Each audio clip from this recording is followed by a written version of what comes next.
अस्सलाम वालेकुम दोस्तों, कैसे हैं आप देख रहे हैं वेल प्लांटेड। तो आज की वीडियो में मैं आपसे बात कर रहा हूँ, ये देखिए पेंसी फ्लावर्स के हवाले से।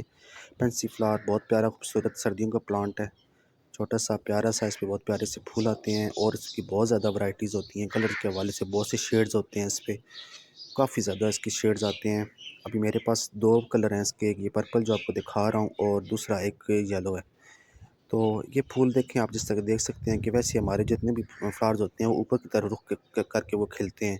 लेकिन ये जो फ्लावर देखें कि एक साइड पे रुख होता है, जैसे ये फूल हमें देख रहे हो, जैसे आप देख सकते हैं ऐसे, जैसे ये हमको देख रहे हैं इस तरह इनका रुख होता है हमारी साइड पे। तो पेंसी फ्लावर की सबसे पहले मिट्टी की बात करें तो अगर आप मिट्टी जब तैयार कर रहे हैं तो उसमें आप कोशिश करें कि जो नाइट्रोजन वाली खादें हैं, मिसाल के तौर पर जैसे गोबर की खाद है वगैरह, वो ज़्यादा ना डालें मिट्टी में। आप क्योंकि जब नाइट्रोजन की खाद ज़्यादा डालेंगे तो इससे पत्तियों की तादाद ज़्यादा हो जाएगी, लेकिन फूल कम आएँगे। तो इस कोशिश करें कि जब आप मिट्टी तैयार कर रहे हैं तो आप इसमें डीएपी लाज़मी ऐड करें इस खाद में, इसकी मिट्टी में। तो मिट्टी जितने भी प्लांट्स होते हैं उनको हम जब तैयार करते हैं सीज़नल की, तो वो रिच मिट्टी तैयार होती है। देखिए ये दूसरा मेरी वैरायटी है, ये येलो फ्लावर्स इस पे आते आ रहे हैं। तो मिट्टी जब तैयार करते हैं तो हम कोशिश करते हैं सीज़नल प्लांट की कि बहुत ज़्यादा रिच मिट्टी हो, ताकि क्योंकि थोड़ा सा सीज़न होता है फूल खिलने का, ताकि उस सीज़न में ये अच्छे से फूल इस पे आएँ। देखिए नई कलियाँ भी आ रही हैं इस पे। तो मिट्टी इस तरह तैयार करनी है कि उसमें डीएपी डालनी है और मिट्टी के बाद हम बात करते हैं इसके पानी भी। देखिए जब पानी इसमें, वैसे तो ओवर वाटरिंग सारे प्लांट्स के लिए ख़तरनाक होती है, लेकिन ये जो प्लांट है पेंसी, इसमें आप मिट्टी के ऊपर वाली सतह खुश्क ना होने दें। देखिए मेरे भी जो ये आपको खुश्क नज़र आ रही है मिट्टी, इस तरह ये इसमें फ्लावरिंग कम होगी।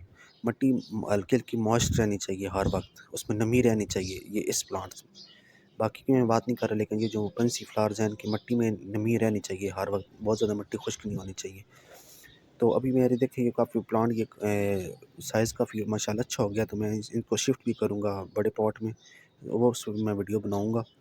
तो ये आप इसको सीड्स वगैरह से भी ग्रो कर सकते हैं, लेकिन वो मामला वो जो सीड्स वाला होता है वो काफ़ी वो लेंथी प्रोसेस है, काफ़ी टाइम लगता है फूल आने में, पौधा बनने में। तो ये देखिए मेरा स्टॉक फ्लावर भी साथ, तो इस वजह से आप नर्सरी से लेके आएँ इसकी पौध, तो वो अच्छा रहता है। ये कि स्टॉक फ्लावर पे भी अच्छी फ्लावरिंग हो रही है माशाल्लाह। और ये फूल काफ़ी दिनों तक इस पे रहते हैं। जितने ये फूल देखें गुच्छों की शक्ल में आते हैं और काफ़ी दिनों तक ये फूल रहते हैं इस प्लांट पे। इसका सबसे बड़ा फ़ायदा ये है। तो वापस आते हैं पेंसी फ्लावर की तरफ। तो पेंसी फ्लावर की मैं बात कर रहा था कि एक तो मैंने मिट्टी की भी बात कर ली और पानी की भी बात कर ली। तो सब उसके बाद हम बात करते हैं कि इसकी जो धूप में, जितने धूप में ये ऐसा प्लांट है जो कि नॉर्मली धूप पे चल जाता है, मतलब इसके लिए बहुत ज़्यादा एक्स्ट्रा, मतलब पूरे दिन की धूप नहीं चाहिए होती। अगर आपके घर में कोई ऐसा है जहाँ पे सुबह के टाइम घंटे 2 घंटे की धूप आ रही है, तो वहाँ पे ये आराम से ये फ्लावरिंग करता रहेगा, इस पे कोई इसमें इश्यू नहीं होगा। मैं दूसरे पौधों के मुकाबले में, क्योंकि जैसे दूसरे पेटूनिया वगैरह है या गज़ानियाँ हैं, तो उन पे पूरा दिन की धूप अच्छी जितनी लगेगी, ज़्यादा धूप उतनी ज़्यादा फ्लावरिंग करेंगे। ये देखें ये मेरे साथ प्लांट्स जो मैंने पनीरी लगाई हुई है पेटूनिया की, वो भी हैं। ये देखें इसमें पौधे, अभी इनकी थोड़े से, अभी जनवरी है और सर्दी ज़्यादा है, तब ये देखें इसकी ग्रोथ थोड़ी सी कम हुई है। जैसी सर्दी थोड़ी सी कम होगी तो इसमें इंशाल्लाह पेटूनिया की ग्रोथ अच्छी हो जाएगी।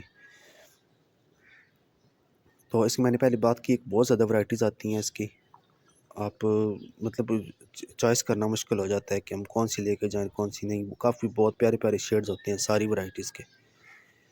बहुत प्यारा प्लांट है सर्दियों का, आप लाज़मी ट्राई करें इसे। और जितने आपको इसको अच्छी कंडीशन देंगे ग्रो करने के लिए, जितनी अच्छी इसकी मिट्टी होगी, जितनी अच्छी इसमें खाद डालेंगे, इतनी ज़्यादा इसमें फ्लावरिंग होगी। और इसके फ्लावर भी तकरीबन हफ़्ता डेढ़ हफ़्ता तक इसका फ्लावर रहता है पौधे पे। मतलब ये ना ही शाम को बंद होता है और ना ये गिरता है। कोई कुछ फ्लावर्स होते हैं जैसे जैसे गज़ानिया है, तो वो फ्लावर शाम को बंद हो जाता है, अगले दिन दोबारा फिर खुलता है। लेकिन ये फ्लावर ऐसे हैं कि जो खिले रहते हैं। इस वजह से मुझे ये इस लिहाज से अच्छे लगे हैं कि ये खिले रहते हैं। अब मतलब साथ आपके पास कुछ बहुत दिनों तक ये आपके गार्डन में खूबसूरती बनाए रखते हैं। तो अब इसी वीडियो में मैं आपको आगे जाके दिखाऊंगा कि इसकी जो स्पेंट फ्लावर्स हैं वो हमें कैसे अलग करने हैं, क्योंकि हम स्पेंट फ्लावर अलग करते रहेंगे। तो देखिए जैसे आपको ये नज़र आ रहा है स्पेंट फ्लावर, देखिए ये फ्लावर अब स्पेंट हो चुका है। तो इसको हम इसके से हटा देंगे, क्योंकि अब इसमें से ये सीड्स बनना स्टार्ट हो जाएंगे अगर हम नहीं हटाएंगे तो। और आप जानते हैं कि जिस जब पौधे पर एक दफ़ा सीड्स बनना स्टार्ट हो जाएँ तो उसमें फ्लावरिंग कम हो जाती है और वो सारी एनर्जी अपनी सीड्स बनाने की तरफ लगाना शुरू कर देते हैं। देखिए मैं आपको तोड़ के दिखाता हूँ। देखें, ये जो सफ़ेद-सफ़ेद नज़र आ रहे हैं ये सारे इसके सीड्स हैं, लेकिन अब ये कच्चे हैं क्योंकि मैंने अब ये तोड़ दिए हैं। अगर मैं इससे ना हटाता तो ये पक जाने थे सीड्स और पौधा जो है वो सीड्स पे चला जाता फूलों के बजाय।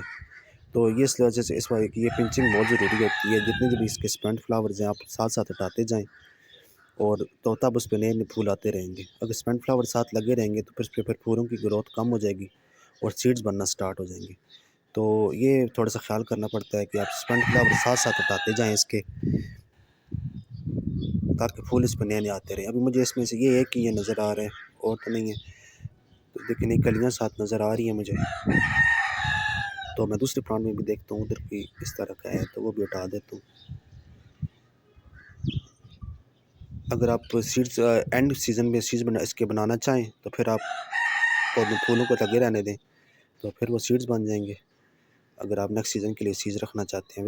वैसे सीड्स वाला मैंने प्रोसेस जैसे पहले बताया कि बहुत लेंथी होता है, बहुत लंबा प्रोसेस होता है। ये हम नर्सरी से जब लेके आते हैं तो उन्होंने ये ग्रीन हाउसेज़ में जो उगाए होते हैं, अच्छी कंडीशन में होते हैं पौधे, तो वो फिर आप चल जाते हैं। लेकिन हम वो कंडीशन घर में देना थोड़ा मुश्किल होती है, सीड्स के ज़रिए अगर हम ग्रो कर रहे हैं तो। इस वजह से मैं यही कहूँगा कि आप नर्सरी से पौधे ही लेके आएँ, सीड्स की बजाय। तो ये देखिए ये वाला सनफ्लावर है, ये अब तकरीबन अब ये इसके जो है लाइफ साइकिल ख़त्म हो चुका है इस फ्लावर का। तो ये देखिए इसको मैं देखिए ये आराम से इसकी पत्तियाँ सारी हट गई और देखिए अंदर की सारे ये यहाँ पे इसके सीड्स बनते हैं। तो ये वाली जो डंडी है ये हटानी लाजमी है। ये पत्तियाँ तो खुद ब खुद गिर जाती हैं, लेकिन ये डंडी पौधे के साथ लगी रहती है और इसमें देखिए ये सीड्स होते हैं। ये हटा देंगे तो पौधे की अच्छी ग्रोथ साथ साथ चलती रहेगी। तो ये देखिए मैंने इस पर ये भी हटा दिया है। तो दोस्तों ये थी मेरी आज की वीडियो पेंसी फ्लावर्स के हवाले से। मैंने आपको इसकी जो मिट्टी के हवाले से बात की और बाकी थोड़ी बहुत जो केयर मैंने बताई आपको। तो आप भी लाजमी ट्राई करें इस पौधे को, इस सीज़न में लेके आएँ। काफ़ी ज़्यादा आई हुई हैं इसकी वैराइटीज़, वो नर्सरी में आम मिल जाता है ये पौधा। तो अब मैं उम्मीद करता हूँ कि मेरी वीडियो आपको अच्छी लगी होगी। अगर आपको मेरी वीडियो अच्छी लगी है तो वीडियो को लाइक कर दें और अगर आप मेरे चैनल पर नए हैं तो चैनल को सब्सक्राइब भी कर दें। तो आपसे इंशाल्लाह मेरी मुलाकात होगी किसी नेक्स्ट वीडियो में किसी नेक्स्ट प्लांट के साथ। तब तक के लिए आपसे मैं इजाज़त चाहता हूँ जी। अपना ख्याल रखें। अल्लाह हाफ़िज़।